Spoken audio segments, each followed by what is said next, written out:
if you own a private practice and you still feel 100% dependent on whatever the insurance companies decide to send you, this episode is going to be for you. Over-the-counter collections, it's the very first financial touch point in your clinic. And for a lot of practices, it's typically somewhere between 20 and 25% of total revenue. And so if you don't have the right person and the right system at the front desk, that money is just going to end up walking out of the door and you're never going to see it again. So today, what I want to do is show you how to measure your over-the-counter collection percentages and what it's actually costing you when you let it slide. And also the 8 simple people systems that you can install so that your team collects what you're owed without you standing at the front desk all day long worrying about your money. So let's dive in. Welcome, ladies and gentlemen, to episode number 6 of the Private Practice Scorecard series. Good news and bad news. Good news is I'm here. Bad news is I had to record this entire video all over again. So I'm a little bit bummed out, but I can get over it. So today we're going to talk about over-the-counter collections and what it isn't, and how to install some simple processes in your business to drive compliance with patient responsibilities to make sure that you are getting paid fairly for the services that you offer. All right. As always, I've got my handy dandy iPad available today, hopefully bringing some value. So if you are a practice owner, if you are a newer practice owner, or if you're somebody that just wants to tie up any systems in your business, or if you want to use this as a training for your front desk, welcome to the show. All right. So let's talk about what over-the-counter collection is. Over-the-counter collection percentage. What is it? It's the percentage of patient responsibility that is collected at the time of service at the front desk. So this is going to include co-pays, co-insurances, deductibles, any cash plans that you have in your clinic, anything that's transacted at that front desk window with your patients. A lot of times we miss on collecting that. We don't collect all of it for whatever reason. We let money walk out of the door occasionally. So we don't have to go into necessarily why that happens yet. We don't have to go into what a copay or co-insurance or deductible is. Just know that it's money that is owed to you. All right. And this is going to be the first financial touch point that occurs inside of your private practice. So it's going to be first because it's before all the billing takes place. It's going to be before the claims, before the denials pile up.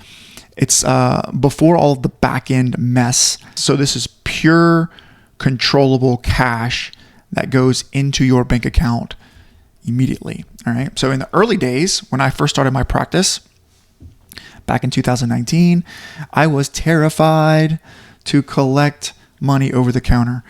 I had a lot of mindset issues around money, and I didn't collect well over the counter. I didn't do a good job because I needed patients to come in. I wanted them to like me. I wanted them to see the value that I could bring, and I didn't want to confront or create any barriers like money to impact my ability to serve patients and to grow my business. And so I was a little bit of a chicken when it came to charging over-the-counter money. And what happened was I ended up building a really large patient AR over time, or accounts receivable over time, in the tune of hundreds of thousands of dollars that never got collected. And it was a bad deal. So if you're starting a new business, or if you're expanding to a new location and you're having to implement these systems into a new way or with new people, then don't make that mistake because it's going to cost you a lot of money.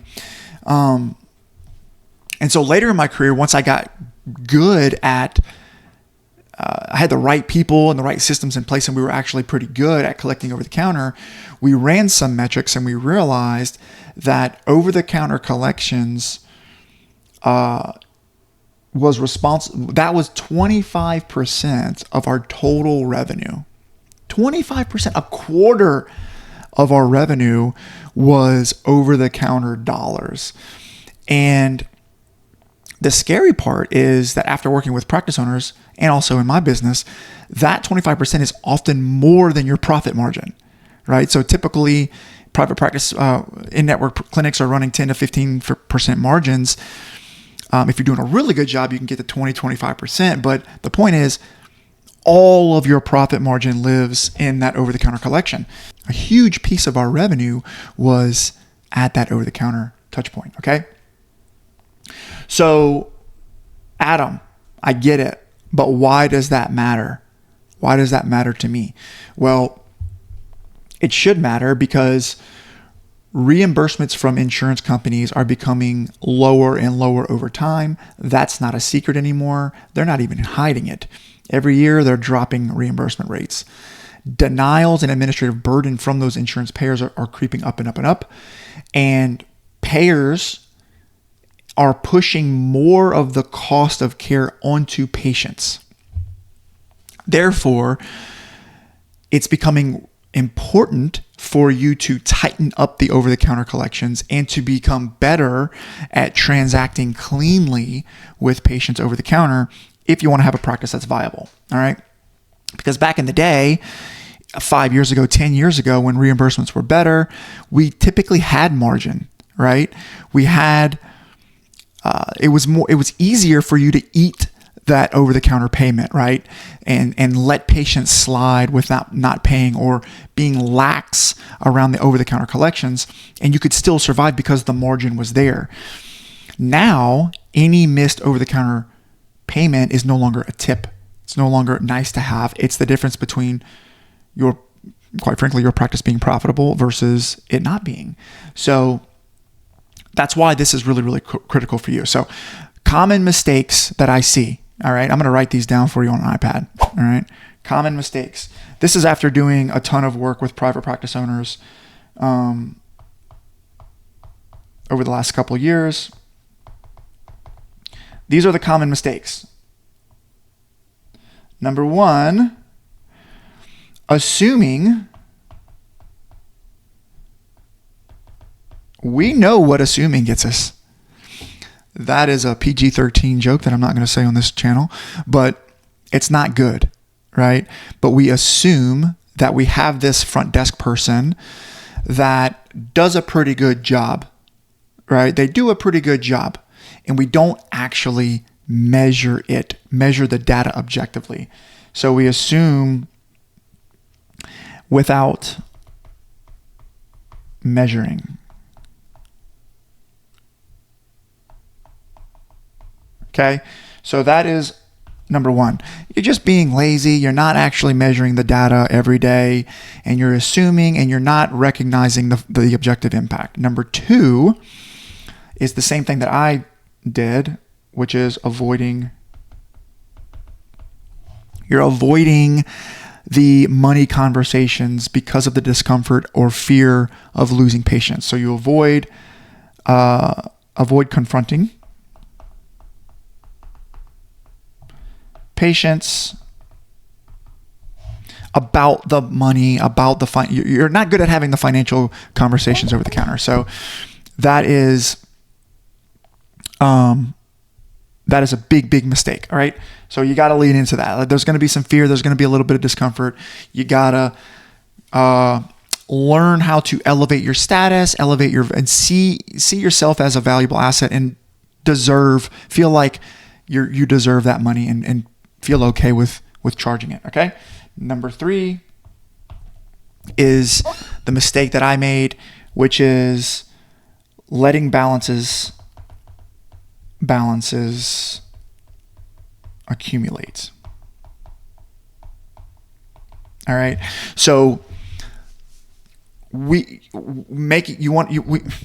lot of people will make the mistake of saying like, hey, we're going to treat this patient, and then once they're discharged or once their plan of care expires, then we're going to work on collecting that money that's owed. We're going to work on going after that money and collecting it. But that never works, because every dollar that leaves your practice that is owed to you, that isn't collected, I don't have data behind it, but you're going to collect, 10%. You're going to be lucky if you collect 10% of that money, right? Because you have to have systems and technology, and you have to pay people to actually go out and collect that money. So we want to front load those collections. Don't make the mistake of letting people run up a tab. You pay at the time of service, right? That's the point there. All right. So that's the point there. All right. So how do we actually measure it? I think that covers everything that's important so far. We talk about what over-the-counter collection percentage actually is, why it's important, and now we'll talk about how to measure it. So ideally, you have a really good EMR that can measure this information for you, that can measure this data for you cleanly. If that's the case, then great. Then use your EMR reporting, right? But for this episode, even if you have an EMR that's measuring this for you, we don't want to assume that it's accurate, or we also want to understand how it's being measured, and quite frankly, just helping you understand the depth and why it's and the scope of how what that stat means that you're actually looking for or looking at inside your EMR. So for this episode, we're going to assume that your EMR doesn't have that. We're going to use a spreadsheet. All right. We're going to use a very simple spreadsheet. Okay. So let's dive into what this spreadsheet kind of could look like for you. And I'll also offer a free tool that I made that you can have if you don't have one. Okay. So this is going to be kind of the way this looks. We're going to call it a daily log structure. All right. So as the name applies, I highly encourage that you measure your over-the-counter collection percentages daily, not monthly, not weekly, not quarterly, daily. Every single day, we want to measure every dollar that's transacted over the counter and make sure that that's cleaned up really tight. Just do the right thing. It's the right thing that you need to do. Balance the over-the-counter, balance the bank bag daily, right? So we're going to break it down into columns, right? Column A is going to be the date. Okay, so you can imagine date, right? So every day is going to be like Monday, Tuesday, Wednesday, Thursday, Friday, or it could be whatever day of the week it is, right? Whatever that date is. Column B is going to be the patient name. All right, so you want to put the patient's name in every time they come into your practice, right? So let's say patient Adam Robin comes in today, then that front desk will say, "Hey, welcome to the clinic, Adam. We'll get you started in just a second." We'll put today's date in column A. Go ahead and insert my name into column B, right? Column C is going to be expected.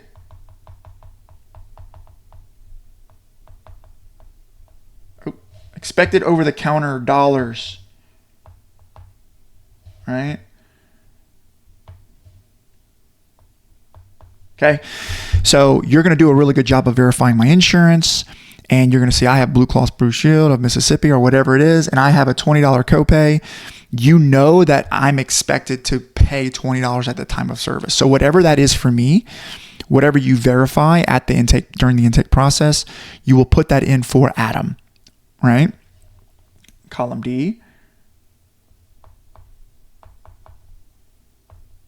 will be collected. How much of it was collected? Ideally, that's going to be $10, right? If I owe $10 and I collect $10, great. If I owe $10 and only collect $5, not as great, right? And then column E would be something like over-the-counter percentage, right? And then you could even total it up for the day. All of this stuff would get summed up. For a full day of work, you would have a full sum. And then ideally you would have a daily over-the-counter collection percentage number that lives about right here. Something like that. Right? And so you can sum up column C, sum up column D, and then you can have a total daily over-the-counter collection percentage. So your target equals 100% daily. Okay? You want to collect every single dollar that is owed to you every single day. All right? And at any time that there is a shortfall, let's say Adam forgot his wallet, or Adam didn't, whatever, Katie at the front desk forgot to collect every dollar, then we want to insert some type of battle plan to fix it within 24 hours. Okay. So if missed,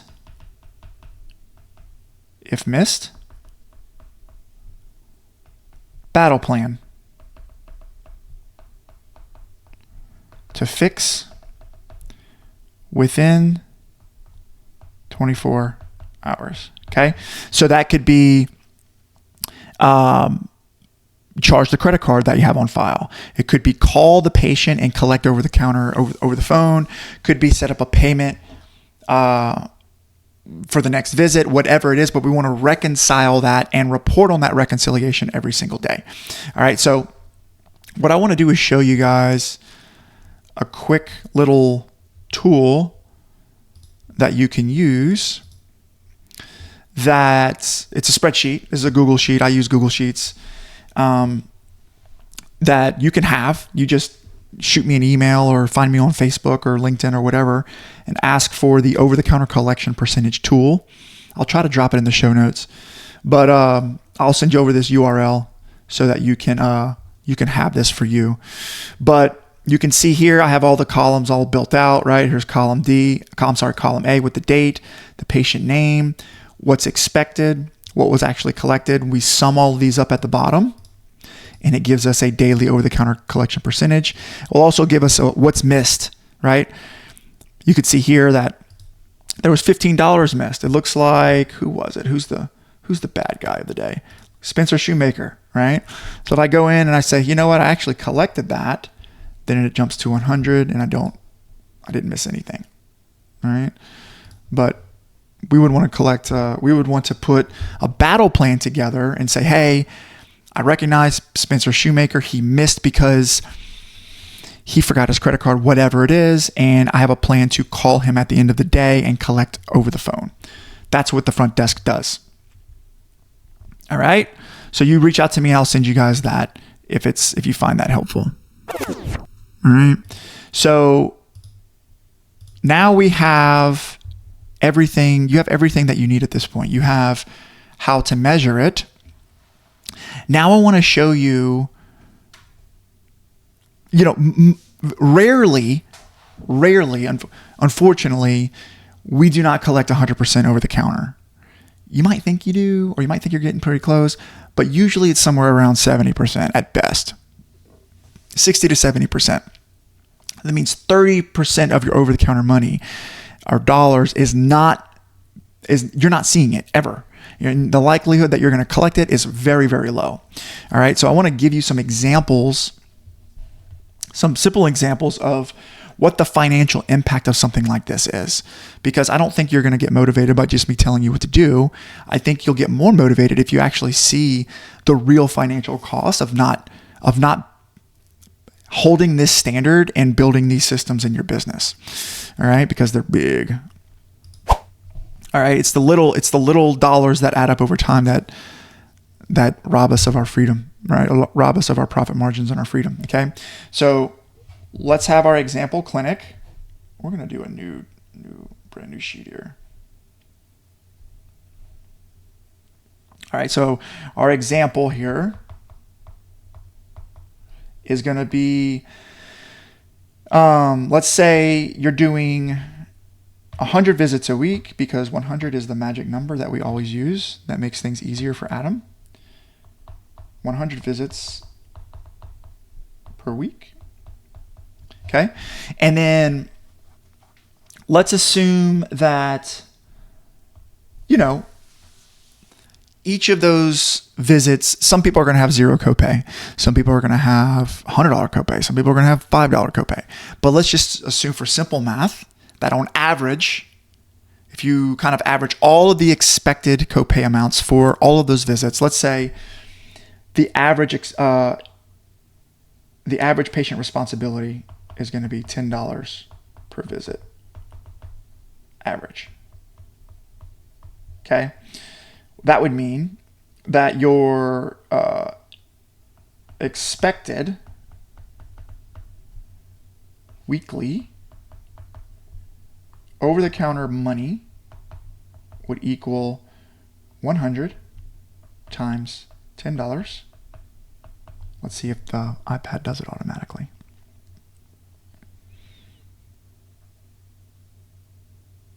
It doesn't look like it's going to do it.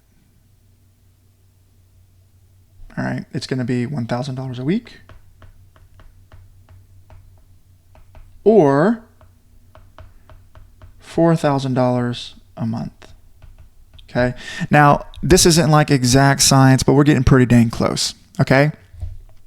So this is what we need to collect right here. This is what we need to collect.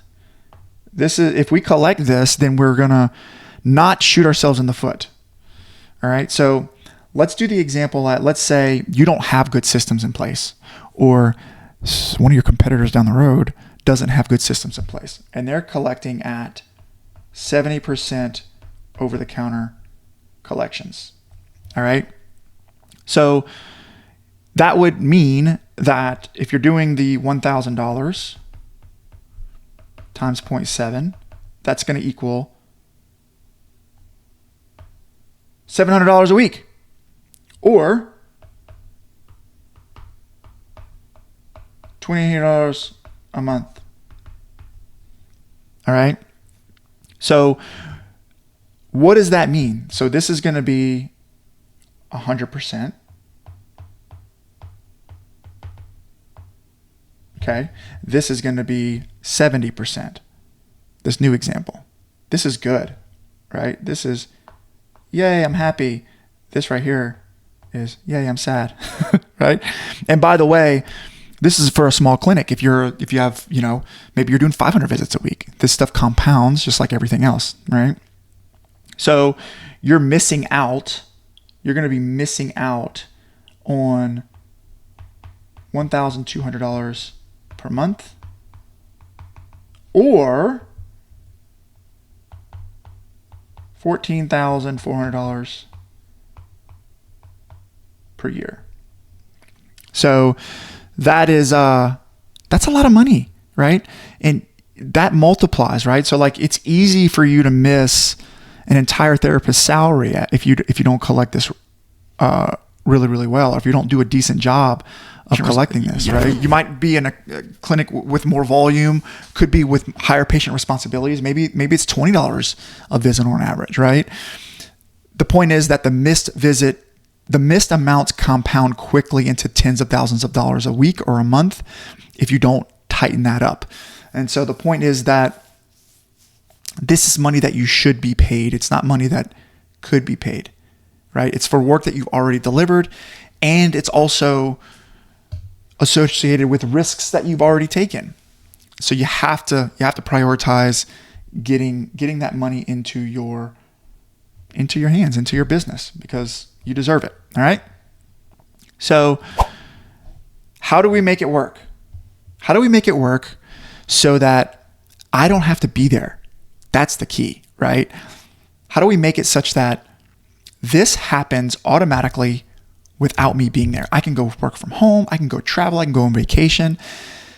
Well, here's the blueprint for you, right? So you can take this and you can apply these principles to your practice to make sure that this is working well. Okay. So 8 ways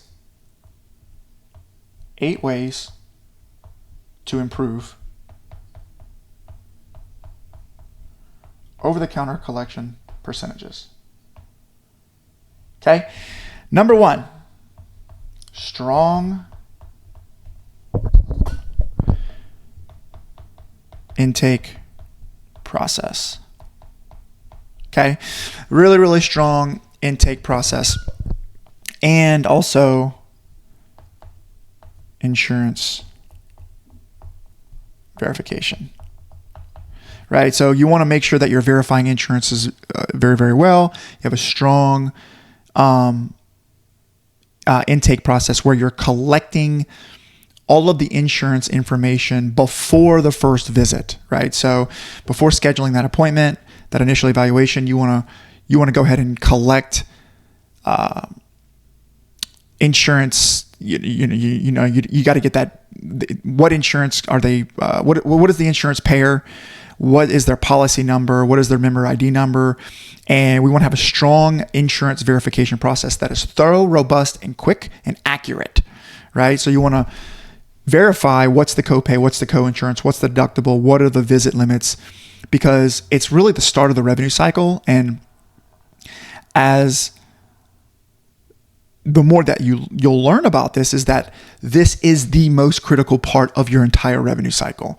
Getting this right, doing all the boring, accurate work on the front end. So I recommend spending time to get this right. Like, make sure you're getting this right. So you're going to get this right, and then you're going to fill out a financial responsibility agreement with clear expected per visit patient responsibility. Okay. So remember that intake paperwork that you're going to have your patients do? Well, you want to have a financial responsibility agreement that is established with the patient's name and the insurance and everything on there, and the exact amount of dollars that, basically all the details that outline that are related to the information that you gathered during the verification process, but specifically the dollar amount that is owed per visit for that patient, with clear language that states this is the dollar that amount, and it's expected at the time of service, right? And so you want to have that information ready at the intake, at the first visit, okay? Which is going to be bring me to the second point, which is going to be explicit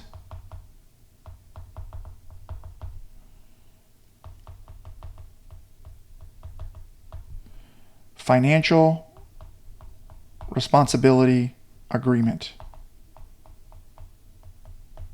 reviewed. Okay. During that first visit, all right, confused people don't, right? People who are confused, who don't understand what's expected of them, aren't clear on the rules of the game, they're not clear on, maybe they have objections or expectations that are unmet, they are going to be harder to manage, right? It's going to be harder to be able to deliver quality to them. There's going to be confusion, disagreements, frustration. There's going to be friction in the system. And so confusion is the number one way to create chaos and lose profits in your practice, honestly. The antidote to confusion is thorough education and clarity. And so that takes time and explicit intervention in order to maximize clarity, right? So reviewing the missed visit policy is part of that first touch point when they show up for their appointment. But the other one that's really clear is, hey, Mrs. Smith, now that we have the missed visit policy under control, let's talk about the financial responsibility and what you're going to be expected to pay for your services. Go through that financial agreement clearly, have them sign and confirm and verbalize acknowledgement of that at the window, not when they're sitting down and they're kind of deciding if they're going to come back or not. You want to create that agreement, a strong agreement, in person. All right. So review that form in person, not just hand it on a clipboard. Explain to them, here's what your plan pays, here's what you pay, here's how we collect it, and get a verbal confirmation and a signature before they sit down and before you take them back for their appointment. Okay. So those are really, really critical, that you have that ironed out with that policy outlined for your front desk training SOPs. All right, number 3, you want to have scripts. Scripts for money and objections. Okay. Things get kind of crazy when you start talking about money, right? This is a part of the journey where the patient's emotional temperature could rise a bit because money's tight, the economy's tight, right? And there's a real objective sacrifice that has to be made in order to get the care that they need, and that's hard. Maybe it could be that patient has never actually confronted that sacrifice yet, and they're doing it right there in the moment with you. So it's important to have language and some type of framework that keeps things clear and composed as your patients work through those hard decisions with you. Okay? And it's a skill that takes practice and can be also overwhelming for that front desk person if they've never done it before, right? So you want to have some things for your front desk, some scripts that outline how to explain the patient responsibility, right? That's really, really key. You want to have some scripts that help your patients normalize paying at the time of service, right? And you want to have some scripts that handle things like I can't pay today, or I can pay later, or that's too much type of things, right? So you can use ChatGPT and you can role play these scripts together and have them in your library of front desk scripts that all of your front desk people use to train on. All right. The other thing is going to be scripts for your clinicians, right? Scripts for your clinicians to use specifically during the initial evaluation process, but ensuring that you have some type of scripting, not script that everyone has to say the exact same thing like a robot, but script frameworks that can be trained on for your clinicians so that they can use light language to reinforce the value that they're offering, as well as the expectations, not just I treat and they handle the money, right? You want your clinicians to be able to be a leader in those situations when they arise, all right? So I'm going to make a little note here for you that says front desk and clinicians. Okay, so you can simply just have a conversation with your front desk or your clinician. Say, when's the last time you guys had a hard conversation about money with patients? How did that go? And you can start having more of those conversations, and you'll start to see trends. And you can create tools and scripting to help support your team through those hard conversations. All right, which brings me to number 4. Number 4, we alluded to it earlier.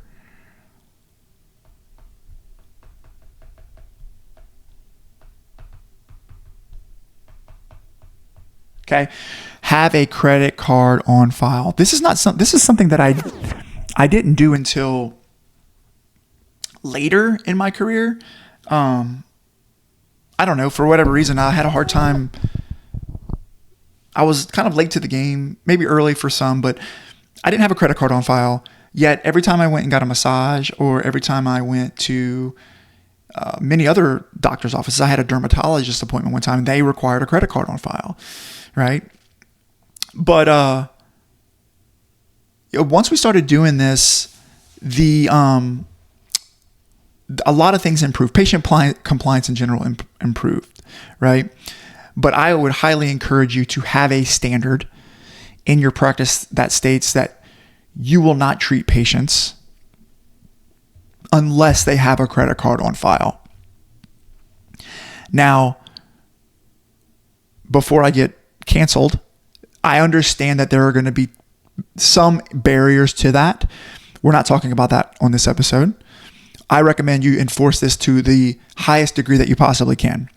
And if there are legal and ethical barriers that impact your ability to do this, then you can find modifications to this standard that match your business model and your geographic location, etc. But the point is, you want to have a credit card on file. And so what do you use the credit card for?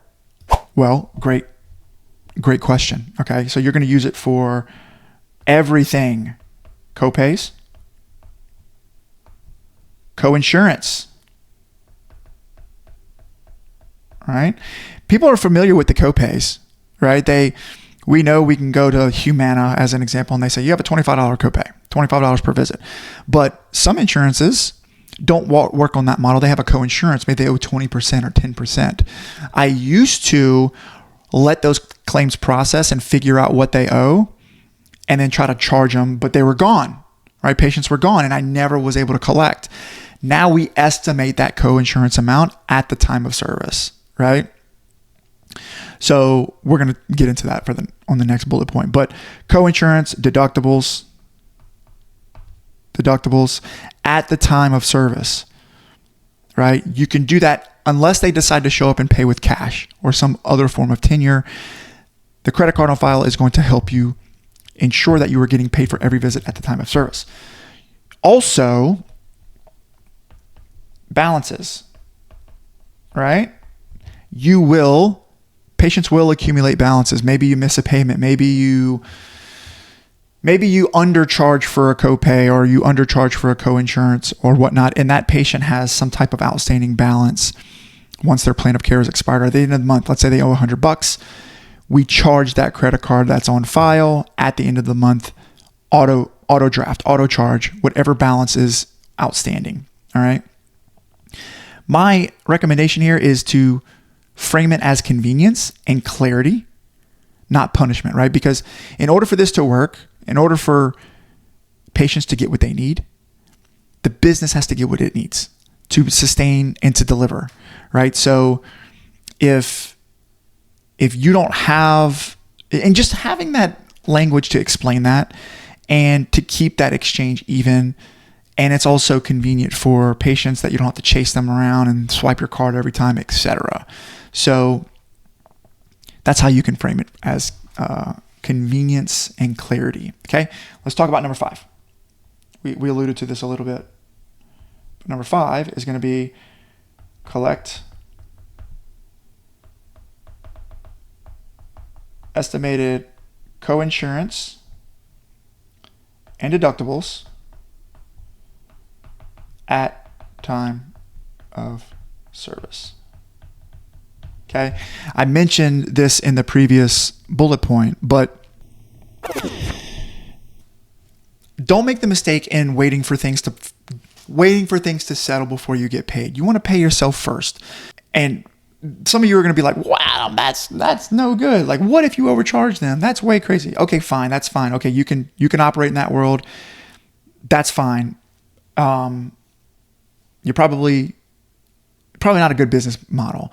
And if we had crazy margins where everybody was getting rich, I would understand that we could be lenient on that. But this isn't necessarily a place of like, let me try to bankrupt my patients. It's coming from a place of, we need to keep this viable so we can keep this model stable, right? We have to tighten these things up because margins are so thin, right? So what I recommend is a few steps.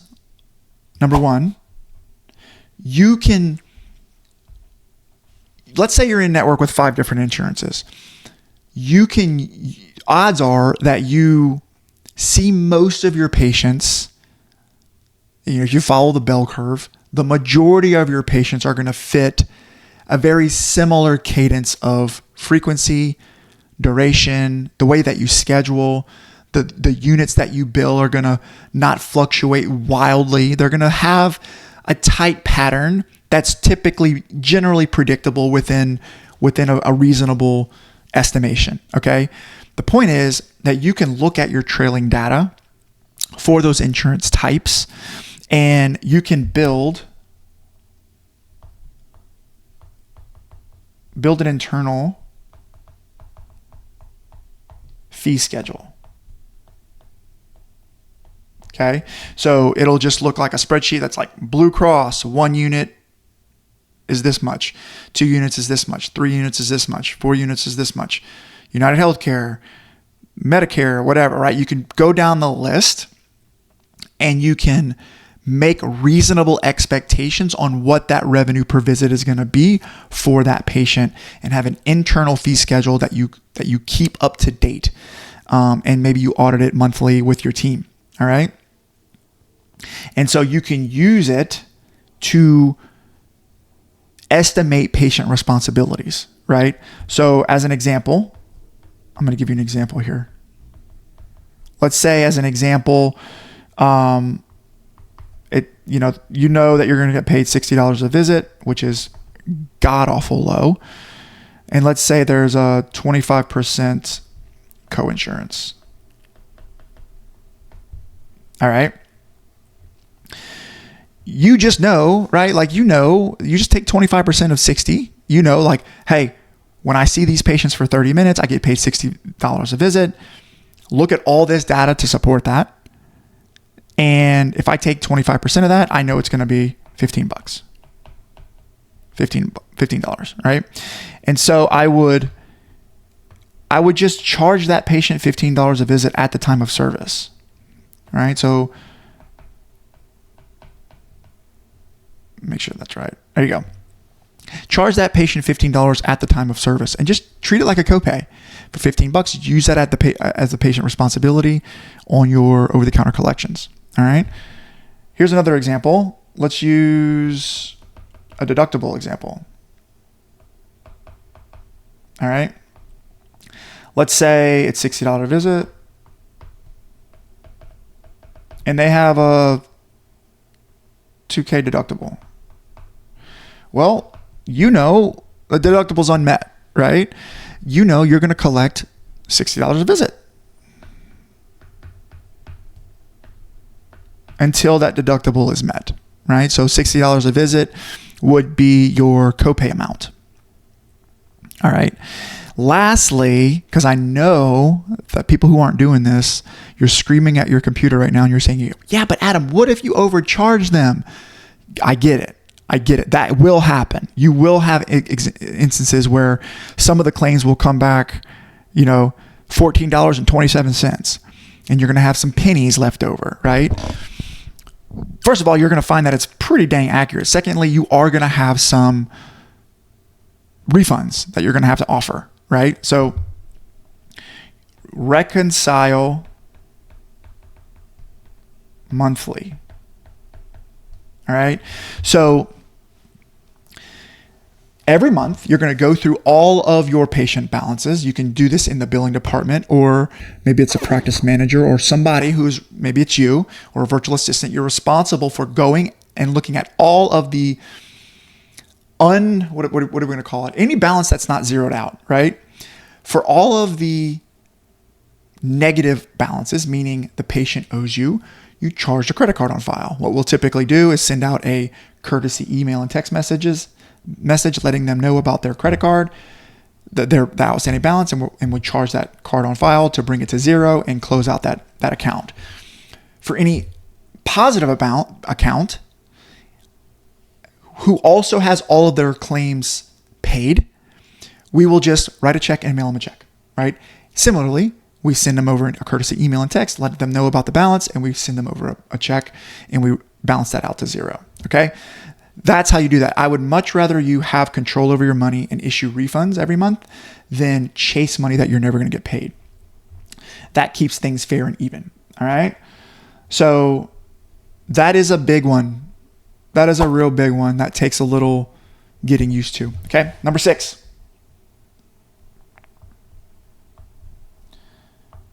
Measure and report. How often should we do it? Monthly, weekly? No. Daily. Every day, end of day report. Your front desk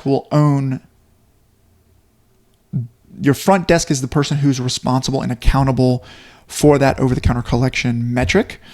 They will own the daily over-the-counter collection log, and they will report that percentage in that log. It's one of their core products, right? So over the counter, front desk people have two primary roles or products. One is keep the schedule full.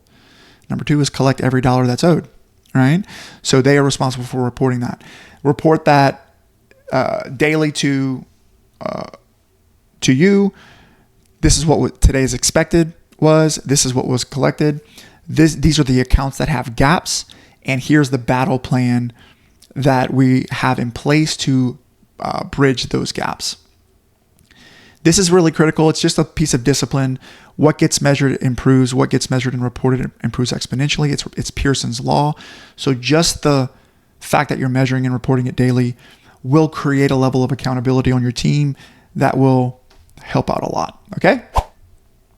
Number 7.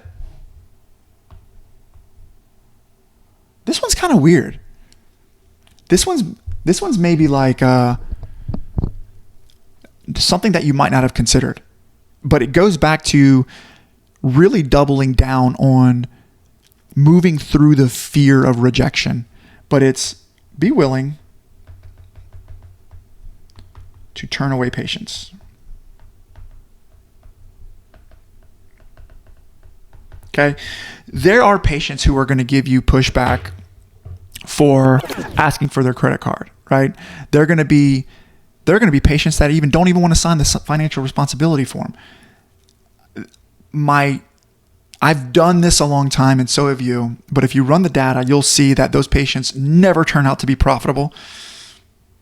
Not that it's all about profitability, but it creates a really big liability for your company and your team, right?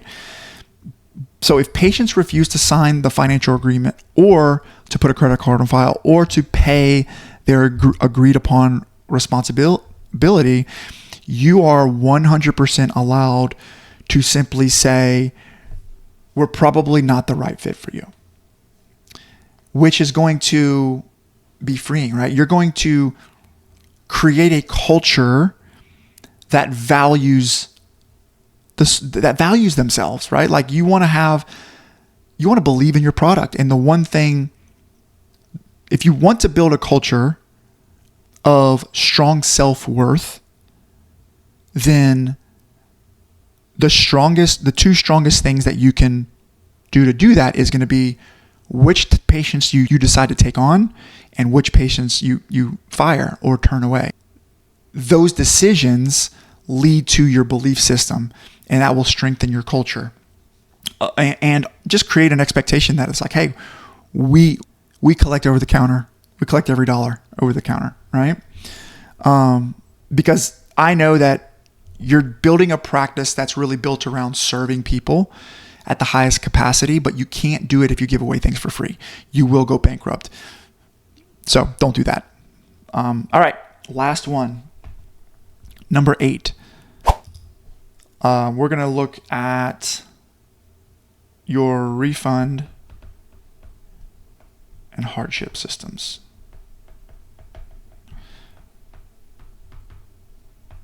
But Adam, what about the patients that just can't afford it? Hey, I got you. I recognize there are going to be some of those people, but listen, those are going to be the minority, right? Like you need to have a budget on these things. You can't do everything for everyone, right? But everyone can do something, So we talked about monthly reconciliations. Any accounts with credits after all claims are processed, you give them a refund, right? I also recommend having some type of hardship system in place with a simple application, right? So you want to have a simple application.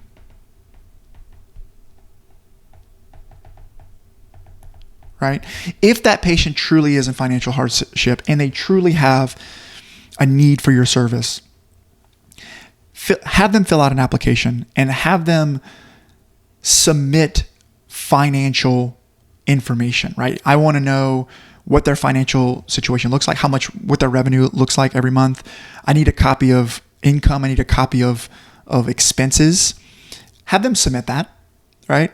Don't make it just easy and blanketed for everyone. If people truly want your service and they need it, then have them fill out an application so that at least you can have documentation around it.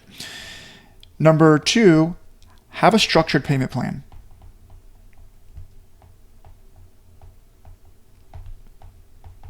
Okay. Don't just say like, yeah, we'll try to, we'll take care of that whenever you have time, right?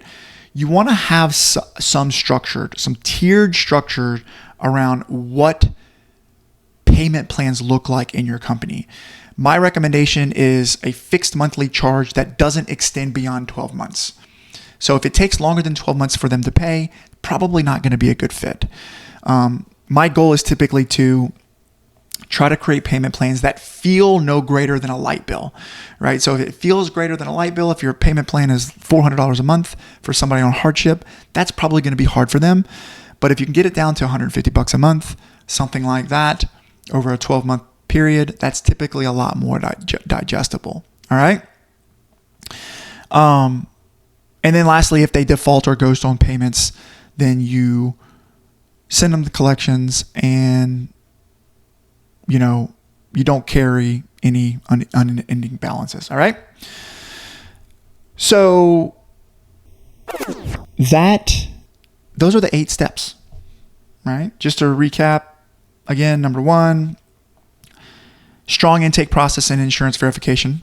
Number 2, explicit financial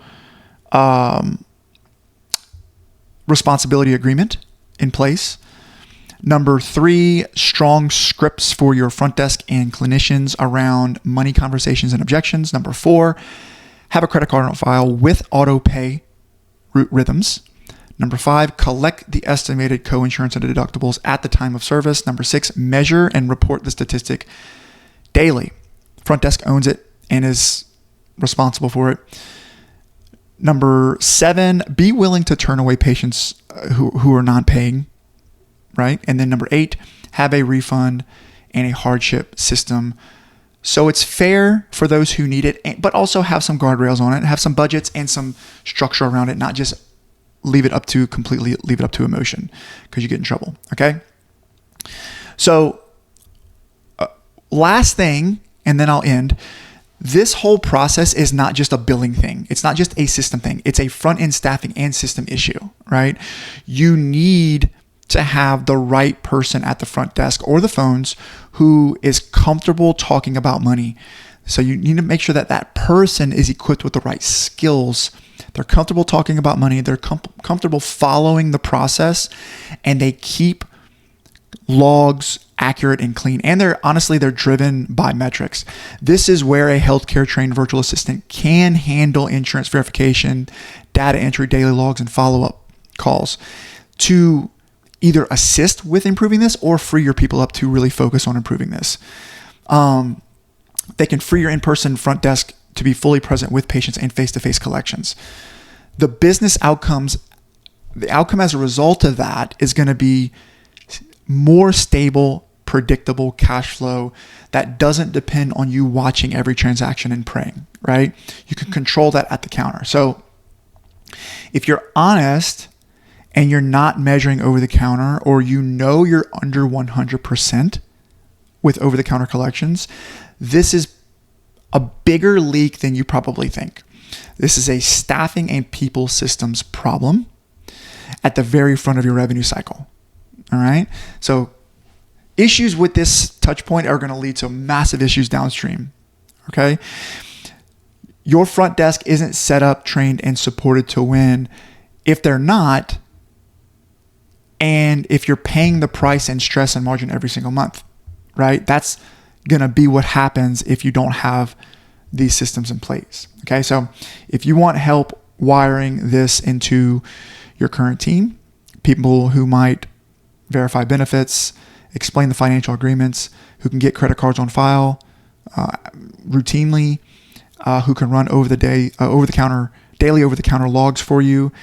This is where a virtual admin can take work off your front desk. And this is exactly one of the things that I do with owners. It starts with a free 20-minute staffing freedom call. On that call, we'll map your current front-end workflows around money. We'll identify where your staff or your systems could be leaking collections, and we can decide whether you need better structure or for your existing front desk or a healthcare trained virtual assistant. If that sounds helpful, click the link in the description, book your call. Don't wait until you're starting another year or of low profit margins and blaming your insurances. Fix your over-the-counter systems, get the right people in place in the right roles, and let your team collect what you're owed without you standing at the front desk. All of that to say, I believe in you. You're awesome. You're a great person. We need you to win. And don't make the mistake. If you made it this far, don't do this. Don't just go to bed and not do anything. Take a few of those action items and actually execute. If you need any help, shoot me an email. I'm happy to help you. God bless, and thanks for watching. We'll see you next time.